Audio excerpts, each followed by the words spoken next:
Aujourd'hui, on se retrouve pour une vidéo spéciale Trello.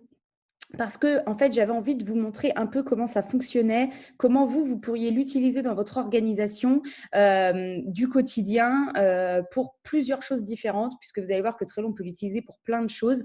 Mais avant de vous faire des vidéos plus spécifiques sur ce qu'on peut en faire, il fallait que je vous fasse une petite présentation parce qu'on m'a pas mal demandé comment ça fonctionnait et comment vous pouviez vous en servir. Donc déjà, ce qu'il faut savoir par rapport à Trello, donc c'est une application qui est gratuite, hein, qui est complètement, enfin, il y a une partie payante, mais franchement, moi, je l'ai jamais utilisée et la partie gratuite a été largement suffisante. Le Trello reprend un système qui s'appelle le système Kanban, qui est comment dire, un, un truc de suivi de gestion de projet, je vais y arriver, pour que l'on puisse en fait à la base gérer des projets à plusieurs. Le système Kanban, c'est ça, c'est en fait 3 colonnes en gros avec ce qu'il y a à faire, ce qu'il y a en cours et ce qui est fait. Et l'idée du système Kanban, c'est de déplacer d'une colonne à l'autre au fur et à mesure que vous voulez faire quelque chose. Et Trello a repris ce système-là, en fait, et on peut le décliner pour plein d'options différentes. Alors, comment est composé un tableau Trello? Un tableau Trello est composé, là je suis sur un tableau Trello, là le tableau bleu, je l'ai nommé test pour YouTube pour que vous puissiez voir. Donc ça c'est un tableau que j'ai créé. Un tableau est composé de listes. Les listes, c'est ça, c'est là celle que je déplace. À faire, c'est une liste. En cours, c'est une liste. Fait, c'est une liste. Et là je peux ajouter d'autres listes, je vais vous montrer après. Un tableau donc est composé de listes qui elles-mêmes sont composées de cartes. Donc les cartes, elles sont là, j'en ai pas mises encore, mais par exemple, je vais mettre comme ça, carte 1 pour vous montrer. Voilà. Une liste est composée de au minimum une carte, voire plein de cartes, c'est ce qu'on va voir après. Et chaque carte peut être déplacée d'une liste à l'autre. Donc, vous voyez, quand vous faites par exemple le système basique à faire en cours fait, vous pourriez faire plein de cartes ici de toutes les choses que vous avez à faire et par exemple les placer ici dans la colonne en cours quand vous avez décidé de les faire. D'ailleurs, en parlant de ça, je vous montre dans une des vidéos que j'ai déjà faites comment utiliser Trello pour le suivi de vos objectifs. Donc, du coup, si ça vous intéresse, vous pouvez aller directement voir cette planification des objectifs.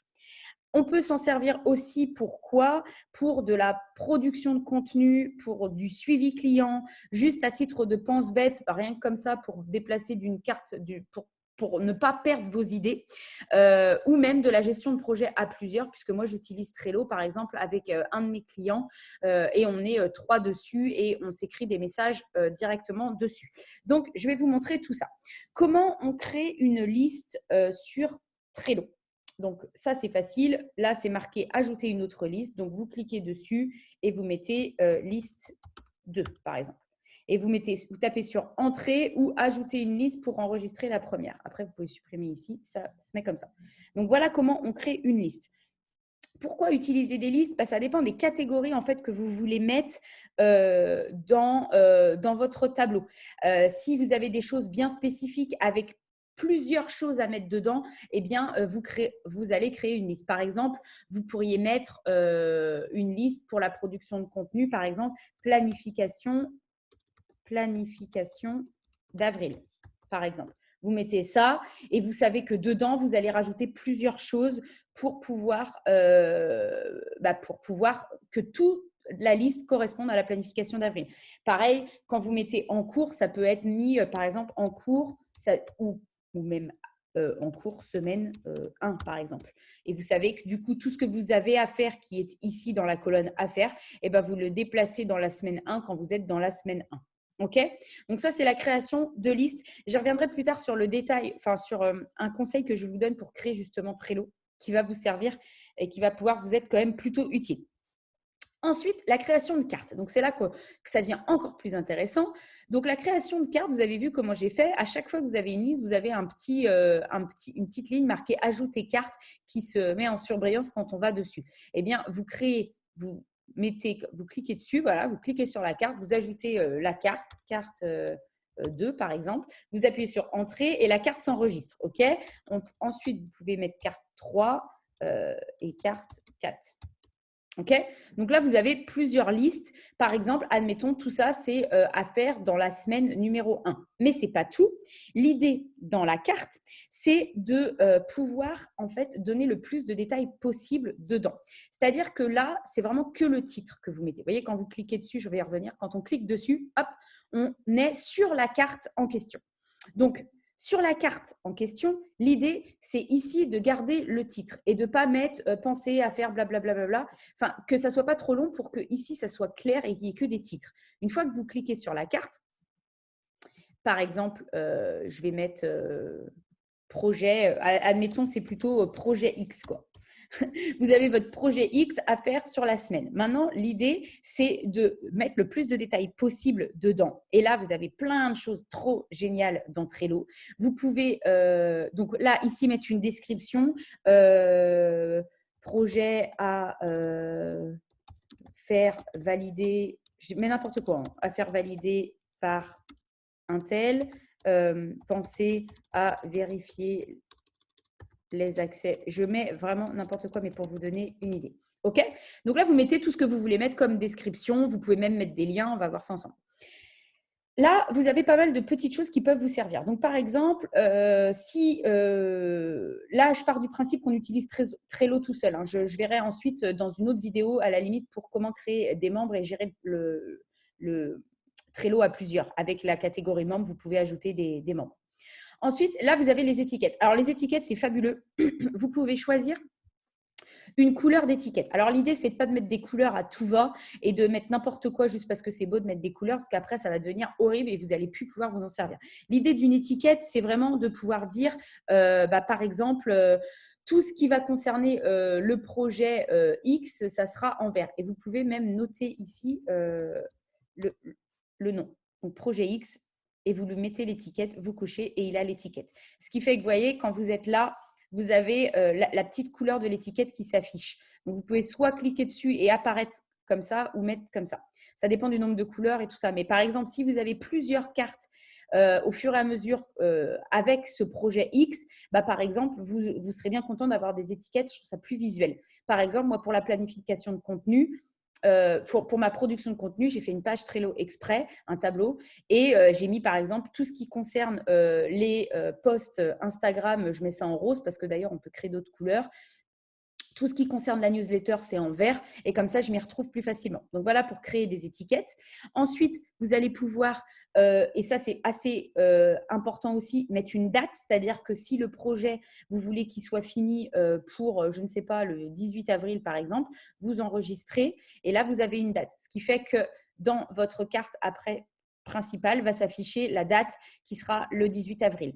Donc, quand vous arriverez, qu'est-ce que j'ai coché là quand vous arriverez vous pouvez mettre définir un rappel combien de temps avant et quand vous arrivez à la date limite, ça se met en rouge pour dire que c'est dépassé tant que vous n'avez pas coché. OK? Donc ça, c'est pas mal. Vous pouvez mettre une petite date.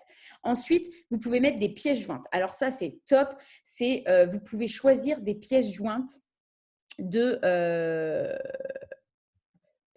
des pièces jointes de votre ordinateur. Donc, si vous voulez mettre des choses, vous pouvez les mettre. Vous allez chercher dans votre ordinateur, vous mettez la pièce jointe qui correspond et elle va se mettre au milieu. Et vous pouvez même choisir des pièces jointes qui viennent d'un autre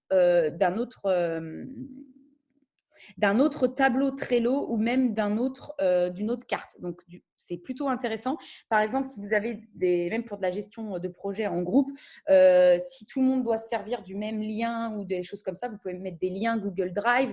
Vous pouvez mettre vraiment pas mal de choses en pièces jointes. Même au niveau des images de couverture, vous pouvez choisir une image qui est ici. Vous pouvez choisir une couleur spécifique si vous voulez mettre une couleur en image de couverture. Vous voyez, ça ferait comme ça. Bon, ça, c'est vraiment du détail, mais ça peut toujours être utile. Un truc qui est vachement bien, c'est les checklists. Alors ça, les checklists… moi, je les utilise énormément, ne serait-ce que pour des process en fait par rapport aux clients, par exemple pour des accès membres ou des choses comme ça. En fait, des choses soit à faire par exemple pour le projet où là vous allez avoir besoin d'une to-do list et d'une checklist, mais aussi ça peut être hyper intéressant quand vous avez plein de process différents de pouvoir les noter sur de pouvoir les noter sur le tableau Trello pour pouvoir en fait vous rappeler des process et de ce que vous avez à faire si vous avez des vérifs à faire. Donc, comment ça se passe pour les checklists? Eh bien, là, vous avez vu, j'ai mis le titre dessus. Donc, vous pouvez mettre n'importe quel titre que vous voulez. Et ensuite, vous ajoutez un élément. Donc, vous mettez par exemple tâche 1 et vous mettez entrée en fait. OK, tâche 2. Soit vous appuyez sur ajouter, soit vous appuyez sur entrée. Et là, vous avez toutes les tâches. Vous pouvez nommer des personnes du membre si vous avez besoin. Enfin bref, vous avez toutes les tâches. Ce qui fait que quand vous… Alors, par exemple, j'en ai coché une. Vous voyez, après, quand je reviens sur la page principale, vous avez 3 actions à faire pour ce projet X et j'en ai une sur 3 qui est faite déjà. Et quand vous cliquez dessus, vous les avez. Admettons, j'ai tout cliqué. Et bien là, ça veut dire que c'est fait, quoi. Admettons, vous avez fait une checklist des choses à faire par rapport à ce projet-là et il est fait. Une fois qu'il est fait, vous pouvez le basculer dans la colonne fait. Et comme ça, ça vous donne un peu un point de ce que vous avez fait dans la journée, où vous en êtes dans vos projets, tout ça. Ça, c'est pour l'exemple de affaires en cours fait. Évidemment, des fois, il n'y a pas besoin. Mais, ou alors, si terminé, quand c'est terminé, vous basculez comme ça. Vous voyez bien où vous êtes rendu par rapport aux tâches. Ensuite, vous pouvez même créer des modèles. Alors, créer un modèle, c'est super génial. Par exemple, si vous avez… process, vous avez des choses qui sont récurrentes et que vous vous servez tout le temps, que vous avez tout le temps besoin à chaque fois. Par exemple, vous avez un nouveau client. Alors, par exemple, process nouveau client. Donc, vous créez une carte process nouveau client. Vous allez dessus. Vous notez cette carte est la liste des choses à faire pour un nouveau client, par exemple. Hop, vous mettez une checklist to do, les choses à faire. 1, 2, 3, 4, par exemple. On va dire que c'est ça. Et là, vous pouvez créer un modèle. Ça veut dire que cette carte, ceci est un modèle de carte. Donc après, ce modèle de carte, par exemple, vous pouvez mettre des liens que vous avez besoin à chaque fois pour chaque nouveau client, tout ça.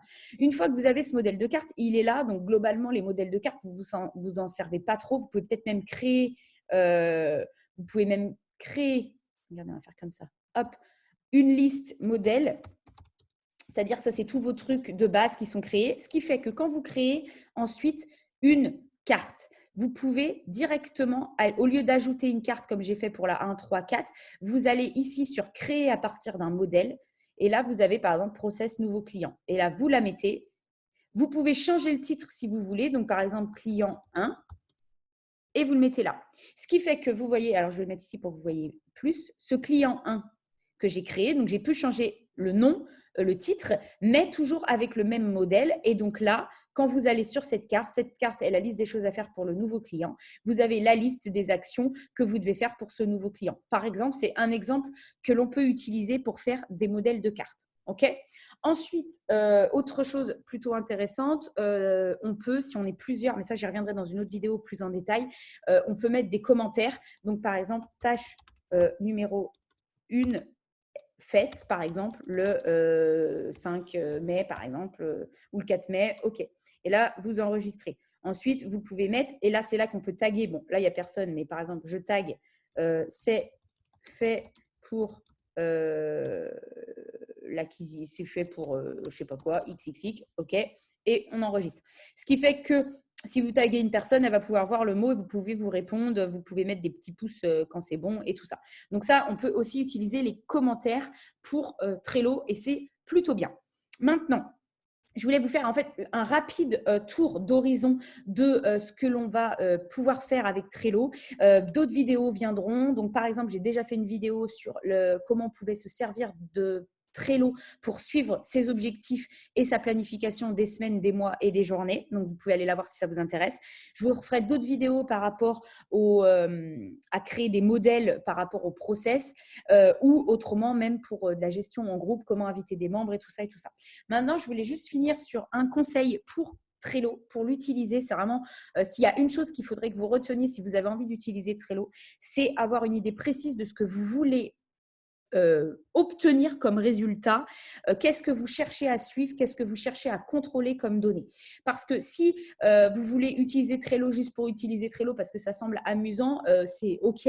Mais par contre, vous risquez de vite vous perdre. Moi, j'ai passé quand même énormément de temps au départ quand j'ai connu Trello à me demander ce que j'allais faire avec, à utiliser plein de trucs. J'ai testé plein de méthodes différentes. Et en fait, je me suis rendu compte que la meilleure façon de l'utiliser, c'est d'avoir vraiment quelque chose à analyser ou à suivre. Par exemple, je me suis dit, non, mais moi, je veux utiliser Trello pour gérer ma production de contenu sur les réseaux. Du coup, je me suis dit, ouais, je veux planifier ça comme ça. J'y ai réfléchi avant, sur papier, sur tableau, sur comme tout ce que vous voulez. Et ensuite, j'ai créé mes tableaux que j'ai optimisés au fur et à mesure. Mais ça vous permet de partir correctement sur des bonnes bases. Donc voilà pour Trello et cette présentation globale de comment ça marche. Et puis, on se retrouve pour d'autres vidéos à ce sujet très prochainement. Je vous souhaite une très belle journée.